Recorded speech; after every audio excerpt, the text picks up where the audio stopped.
Hello guys, my name is Amit Sani and I welcome you in this daily UPSC MCQ series. And since 1st of June this series is going on, and from all the sources we are taking these current affair issues from PIB, EPW, the magazines, the newspapers, and all the important sources related to UPSC examination.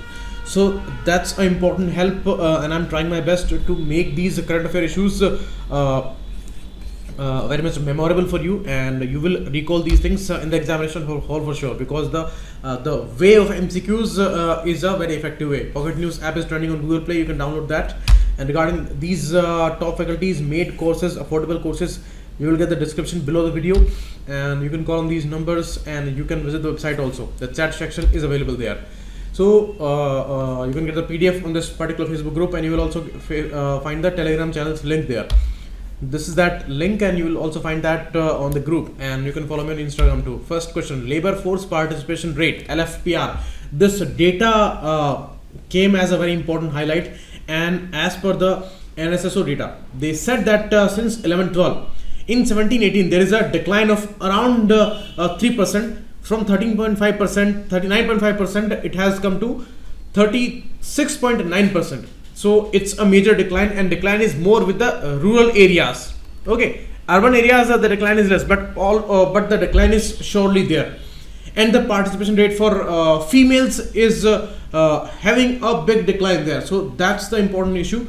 LFPR is released by NSSO, and two important reports are there. Quarterly bulletins are there, and annual reports are also there.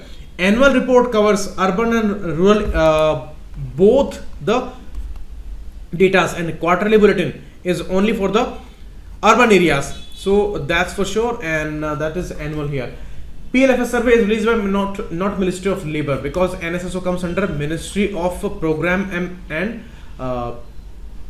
Statistics and Program Implementation, MOSPI. Okay, I'm very sorry, MOSPI. So answer would be only one. Second statement is wrong, because it is MOSPI which releases this data. Although Ministry of Labor uses that, and the CPI for industrial workers, that is given by Labor Ministry. So here in this question the statement is very wrong, because it is the MOSPI that releases that. So you can see it is a measure in an economy where active labor force and the people who are looking for the work, means there is a working age population, like the majority of the Indian population is youth, and this is the working age population, that is not declining. But the participation rate, means the people who are employed and who are looking for the jobs, if those people are divided by the working age population, then you will get the number of labor force participation rate. Okay, so that's the case. And here that means if the decline is there, means the population is not declining. The people who are employed or who are looking for the job, their numbers are declining. Means it's a kind of a depressive state for the Indian economy, that less people are looking for the job and less people are employed there. So that's the case. Details are given here in the PDF. You can go through that. Bangkok Declaration. Recently it was done in month of June, and it was by ASEAN. Plastic is a hot topic for this year. Whales conservation is also an important issue, because Japan has again continued its commercial whaling. RCEP is also being discussed, because recently the Thailand's Prime Minister, he said that India may opt out or may stay for this particular time, and we may go ahead with the RCEP, because India is not able to decide about it. So a lot of issues are going on regarding all these topics, but Bangkok Declaration was regarding marine debris. They are issuing their blueprint, and it's a cultural agenda also, but the sustainable development is the main theme there. And marine debris, coastal development, coastal conservation, these are important issues there. So this Bangkok Declaration was regarding marine debris. So answer is D. You can see the detail here. It was the 34th ASEAN Summit in Bangkok, and it is there in Thailand. We all know about that. So 22nd of June 2019, when they took this declaration, and they also talked about the community vision of 2025, means the ASEAN Socio-Cultural Economic Community, ASCC blueprint of 2025. Details you will read here in the PDF. Next question is regarding J&K. A lot of things are going on regarding J&K, so additional questions are important. Like these are associated things. Band Pather is the folk dance there, so that's associated with J&K.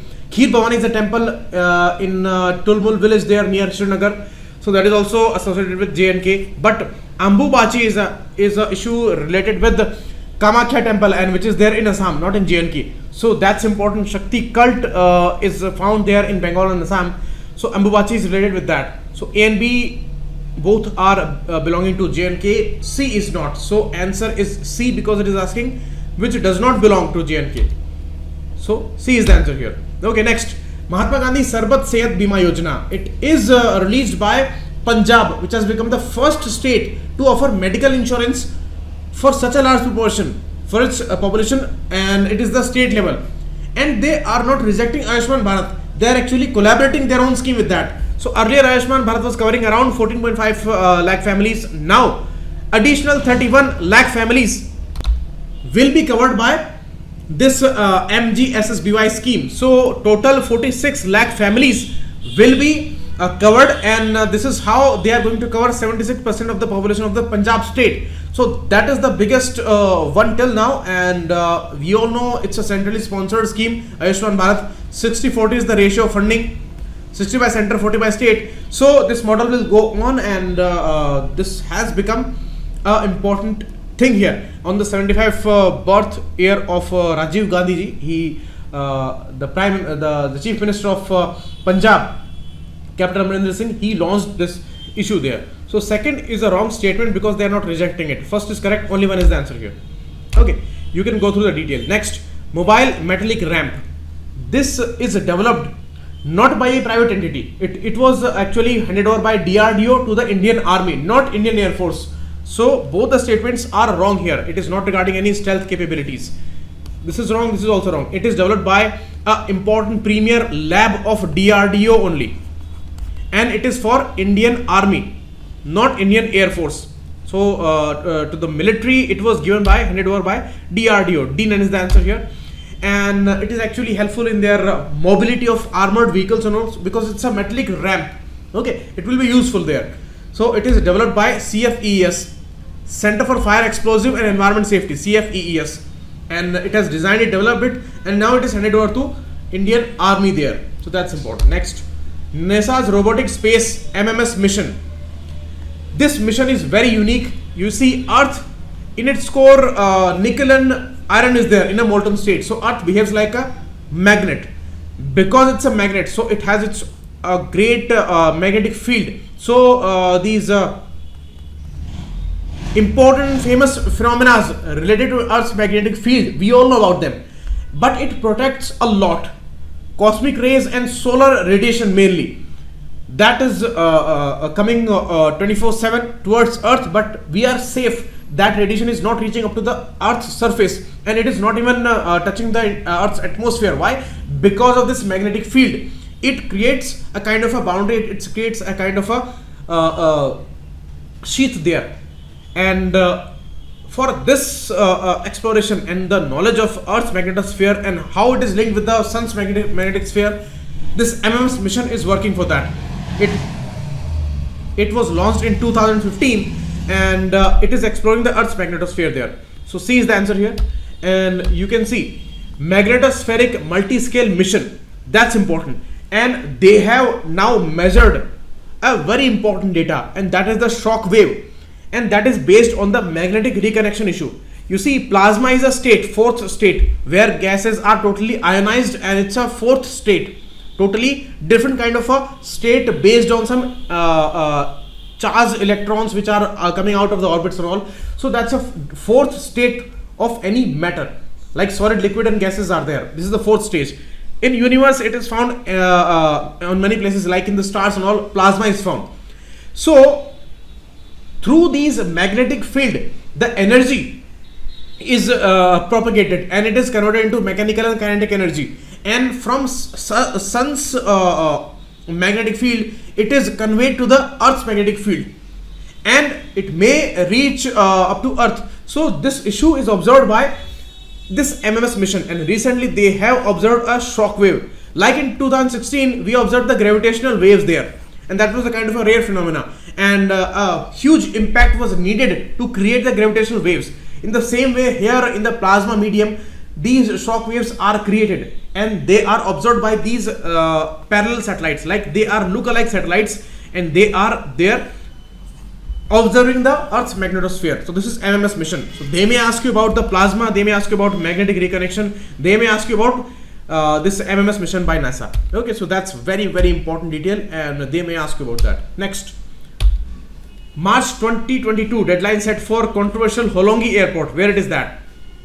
It is there in Arunachal Pradesh. So D9 is the answer. And due to the controversy erupted on the selected place for this Holongi Airport, actually it was not the place of Holongi first, it was a different place, and it's a greenfield airport. So the controversy was huge.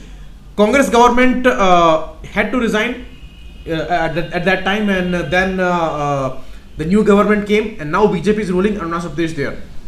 A lot of controversies were there during that time. Supreme Court reinstated the Congress government in July, and then a lot of things happened. So it was all an important issue. Now a data says that Holongi Airport deadline for the completion is given as 31st March 2022. So they may ask about these issues, and this appeared in the Hindu newspaper today.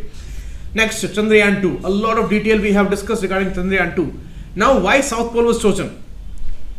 Is it out of danger, or is it a kind of a place where there are no craters and no meteors are hitting? No, it is not like that. Although it is an unexplored and totally covered area, because it is away from us always, and this South Pole is not visible from Earth.